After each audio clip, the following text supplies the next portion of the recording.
Good evening and welcome to the Culture Debate. We're live here in the Linbury Studio Theatre at the Royal Opera House in London with representatives from the Conservatives, Labour, Liberal Democrats, UKIP and the Green Party debate what they would do for culture and the creative industries if you vote them into power at the general election. There's no getting away from the fact that when we came into office, we had to make cuts, but they were balanced by the significant increase in lottery funding that has gone into the arts. We absolutely believe in equality of opportunity.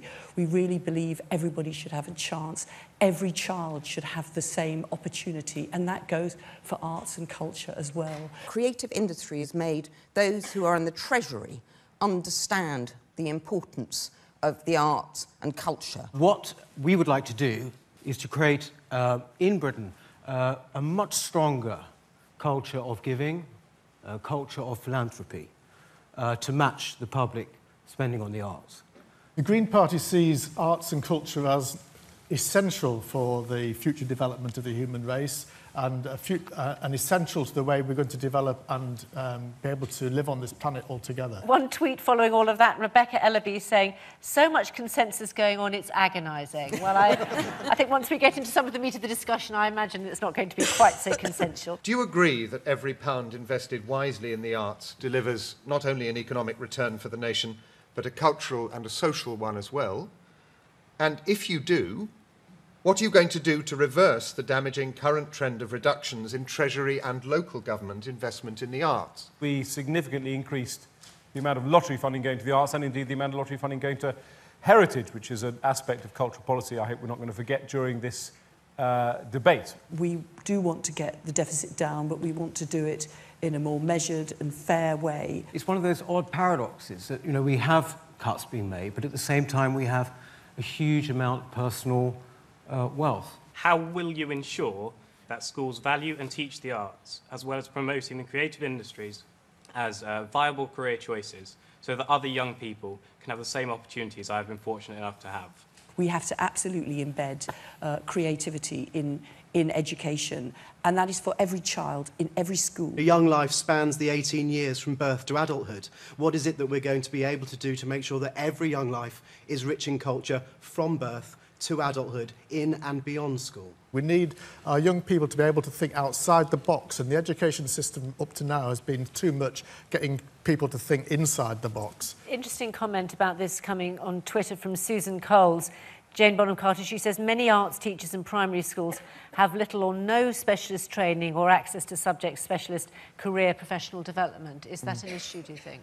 Businesses and creative industries are partly responsible for this. They should go into schools, actually, and explain that if you do certain subjects, you can come out and go into a wonderful career. I'd like to hear from the panel something which is rather more radical in terms of addressing the low-wage economy and the opportunities that the arts have always indulged in for self-exploitation. People being prepared to work for nothing because they want to get their foot in the door. All organisations which are publicly funded, like the BBC, or organisations that get money from the Arts Council, have got to have a clear strategy. They've got to be accountable for it. They've got to show the outcome. It can't just be goodwill and good intentions. That is not good enough. We're the sixth most wealthy country in the world, there's food banks and there's cutbacks and there's zero-hours contracts, and it's shameful that that's taken place and it's happened. We could have had a redistribution of wealth within the country over the last 5 years. The way into working in the arts industry is currently very reliant on internships, low-paid jobs and traineeships, and they're often only available to those with the financial support of friends and family.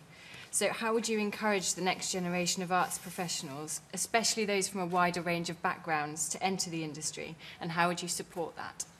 Generally speaking, it seems to me in the arts, and I was a journalist and in television for a long time, is that there has been a real change in the people now who are coming into it.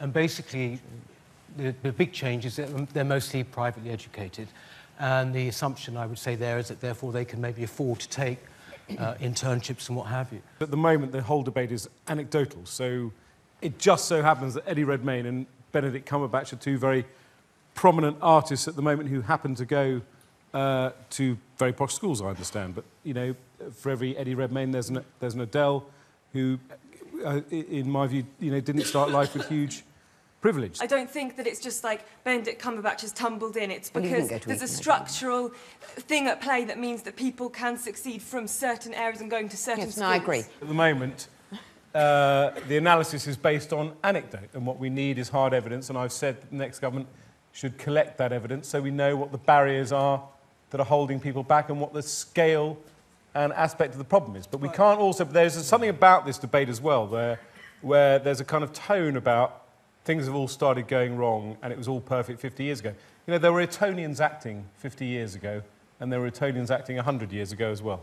I went to an East Midlands state school and graduated 2 years ago with a degree in Fine Art from Camberwell College of Arts. I'd like to say it is nearby impossible for an individual artist or creative practitioner living in London, I'm going to say London because that's where I'm living, but elsewhere in the UK, to live and work in this society with the cost of living so unreasonably high and the rent. And that is why it is a career for the privileged few and not me. In the news this morning, David Cameron was talking about retesting children in year 7 if they fail their SATs at year 6. Now, I have not heard the word fail used within primary education for quite a long time, and it's insidious the way it's crept in this election. I'm absolutely ashamed of what's going on. Ed Vaizey. I believe that it's right to test children. I think most parents do believe it's right to be able to assess how well their kids are doing at school. Again and again, this debate is coming down to people's personal perspective and anecdotes, and it's not based on hard evidence. So people are saying, hard evidence. You know, we can trade Adele, we can trade Tracy Emin, we can trade all sorts of names. It's not going to get us anywhere unless we have the hard evidence that what you assert is going on. Harriet Harman and then Peter Whittle. If you look in primary schools from the Taking Part survey 2010 to 2014, dance down by 11%, music down by 13%, theatre studies down by 11%, arts and craft down by 4%. And I think the truth is that we have to completely have a change of direction and change of message. What would you do to help grow creative businesses that are outside London and South East in the UK as a whole? We need to have a radical rethink about the whole economy so that there is more fairness, less disparity between rich and poor. And that's how you can start directing funds towards the things that are better for the whole society, for the common good, rather than for the privileged few. It's interesting, again, how people, you know, they talk about funding cuts and they give you the impression that sort of tumbleweed is going through the streets of the particular city they're talking about. You know, I go to Liverpool a lot. It was the European capital of culture, and it really capitalised on that. It opened technically the first national museum that's opened in 100 years, the Museum of Liverpool. The Liverpool Everyman's just been refurbished, is now the pride of the city. Liverpool Central Library has just been refurbished. Ed's mentioned the library, Central Library in Liverpool, which is fabulous. But it was a PFI contract, and it saddled the council with its £5 billion a year debt it has to pay, and it means they're having to close all the local libraries. So we're going to end up with just one library in the whole city. And it's just, you know, the centre of the city is doing very well for arts, but go a mile outside and it's some of the worst deprivation in the whole country. Who here believes that there is a north-south divide in the arts? When a young deaf or disabled person tells me they want a career in the arts and asks, what support is out there for me? What do I tell them? The cross-party roundtable that has been set up, which is addressing this issue, and ITV, Channel 4, BBC, BFI, Sky, have all brought forward papers, and indeed I think Skill Set under Diana Kane, to address this issue, and it will be addressed. Something like the Independent Living Fund, which is now closed. 18,000 people who are using that to live as independent people within their communities. Because the fund is now closed, they've got two options. They've got an option of still staying in their houses but not having 24-hour care, or they've got the option of returning to residential homes, which actually costs more per person to go back in. We need to continue to work together to make the kind of impact that needs to be made to give as many people as possible the opportunities either to work in the arts or to be performers or to actually go and see performances or go and visit arts organisations. Given the amount of debate in this election so far about how we stop people coming into the UK, what would the panel do in order to maintain and preferably improve London and the UK as a destination of choice for the world's best creative talent? Not drifting out of the European Union would be a good start on that. I think... We want highly skilled people from all over the world, you know, from Australia, from wherever it might be, from Asia, you know, wherever. Or Canada or New Zealand. Or wherever. No, I'm just picking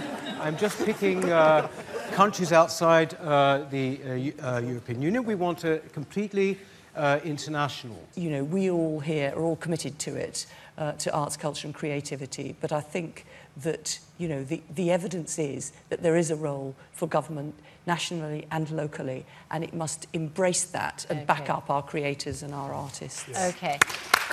I'd like to end finally by saying thank you very much indeed to you in the audience and to my panel here, and thank you for joining us at the Royal Opera House here this evening. Thank you.